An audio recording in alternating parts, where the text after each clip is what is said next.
संविधान को सशक्त करने में बहुत बड़ी भूमिका निभाई थी। संविधान सभा में 15 माननीय महिला सदस्य थी और सक्रिय सदस्य थी। मौलिक चिंतन के आधार पर उन्होंने संविधान सभा की डिबेट को समृद्ध किया था और वे सभी बहनें अलग अलग बैकग्राउंड थी, अलग अलग क्षेत्र की थी और संविधान में उन्होंने जो जो सुझाव दिए उन सुझावों का संविधान के निर्माण पर बहुत बड़ा प्रभाव रहा था। और हमारे लिए गर्व की बात है कि दुनिया के कई देश आजाद भी हुए, संविधान भी बने, लोकतंत्र भी चला, लेकिन महिलाओं को अधिकार देने में दशकों बीत गए थे। लेकिन हमारे यहां शुरुआत से ही महिलाओं को वोट का अधिकार संविधान में दिया गया। आदरणीय सभापति जी, जब G20 समिट हुई, उसी भावना को आगे बढ़ाते हुए, क्योंकि संविधान की भावना को लेकर के हम सब जीने वाले लोग हैं, हमने G20 की अध्यक्षता के दरमियान विश्व के सामने विमेन लेड डेवलपमेंट का विचार रखा और विश्व के अंदर विमेन डेवलपमेंट से अब आगे जाने की जरूरत है और इसलिए हमने विमेन लेड डेवलपमेंट की चर्चा को अंजाम दिया। इतना ही नहीं, हम सभी सांसदों ने मिलकर के एक स्वर से नारी शक्ति बंधन अधिनियम पारित करके हमारी महिला शक्ति को भारतीय लोकतंत्र में उनकी भागीदारी सुनिश्चित करने के लिए हम लोगों ने कदम उठाए। आदरणीय सभापति जी, आज हम देख रहे हैं हर बड़ी योजना के सेंटर में महिलाएं होती है और ये जब संविधान के हम 75 वर्ष मना रहे हैं, ये संयोग है और अच्छा संयोग है कि भारत के राष्ट्रपति के पद पर एक आदिवासी महिला भी। ये हमारे संविधान की भावना की एक अभिव्यक्ति भी।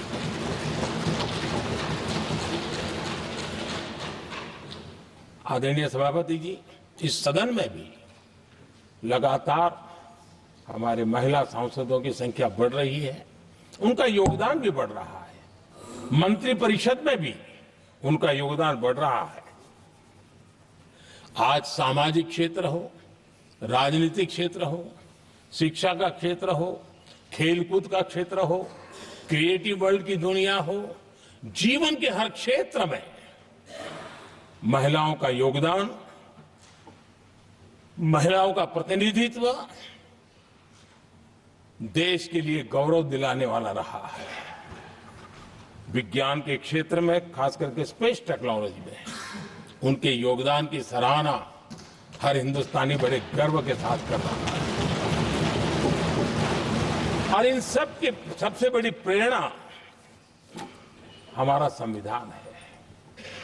आदरणीय सभापति जी,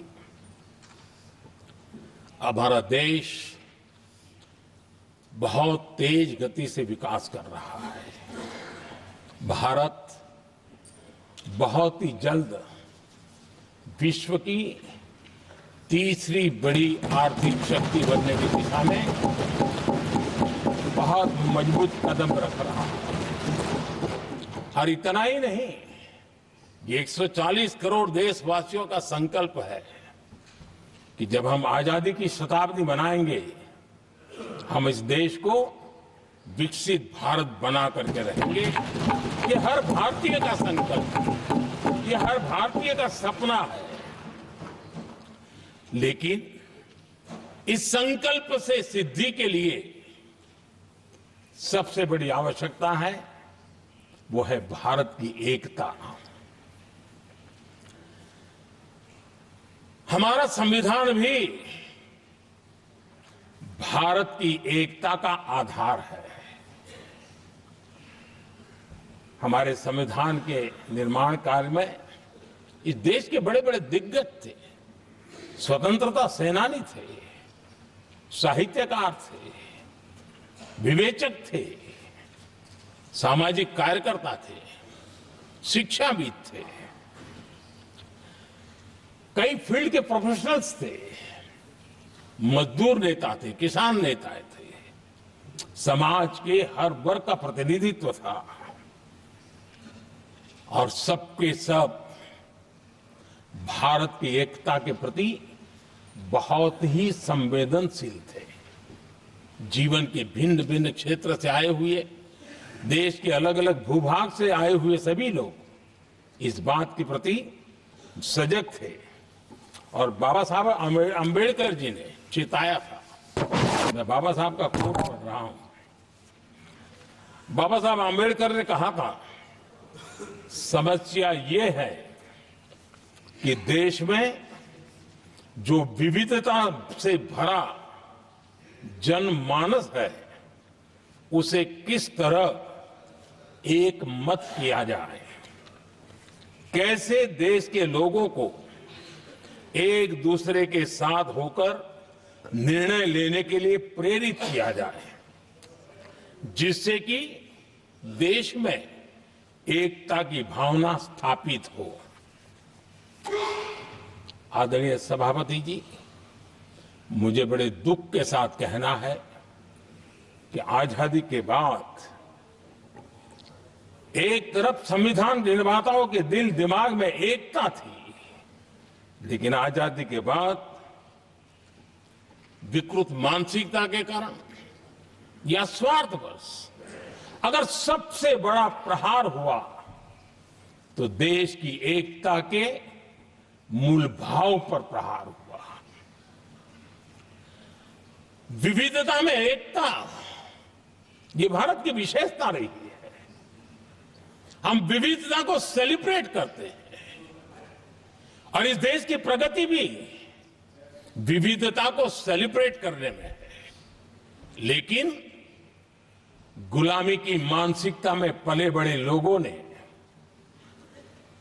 भारत का भला न देख पाने वाले लोगों ने, और जिनके लिए हिंदुस्तान 1947 में ही पैदा हुआ, ये जो धारणा बननी थी, उनके लिए वो विविधता में विरोधाभास ढूंढते रहे।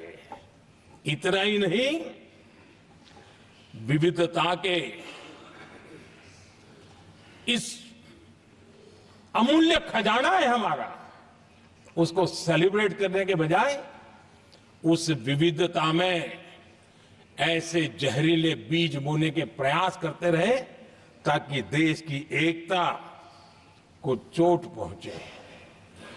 आदरणीय सभापति जी, हमें विविधता का उत्सव हमारे जीवन का अंग बनाना होगा और वही बाबा साहब आंबेडकर को सच्ची श्रद्धांजलि होगी।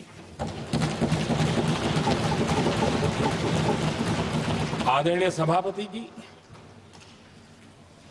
मैं संविधान के प्रकाश में ही मेरी बातों को रखना चाहता हूं और इसलिए अगर आप हमारी नीतियों को देखेंगे, पिछले 10 साल देश की जनता ने हमें जो सेवा करने का मौका दिया है, हमारी निर्णयों की प्रक्रिया को देखेंगे तो भारत की एकता को मजबूती देने का निरंतर हम प्रयास करते रहे हैं। आर्टिकल 370 देश की एकता में रुकावट बना पड़ा था, दीवार बना पड़ा था। देश की एकता हमारी प्राथमिकता थी, जो कि हमारी संविधान की भावना थी और इसलिए धारा 370 को हमने जमीन पर उतार दिया, क्योंकि देश की एकता हमारी प्राथमिकता है। आदरणीय सभापति जी, इस इतने बड़े विशाल देश में अगर आर्थिक रूप से हमें आगे बढ़ना है, हमारी व्यवस्थाओं को और विश्व को भी निवेश के लिए आना है तो भारत में अनुकूल व्यवस्थाएं चाहिए। और उसी में से हमारे देश में एक लंबे अरसे तक जीएसटी को लेकर के चर्चा चलती रही। मैं समझता हूं इकोनॉमिक यूनिटी के लिए जीएसटी ने बहुत बड़ी भूमिका अदा की है। उस समय पहले की सरकार का भी कुछ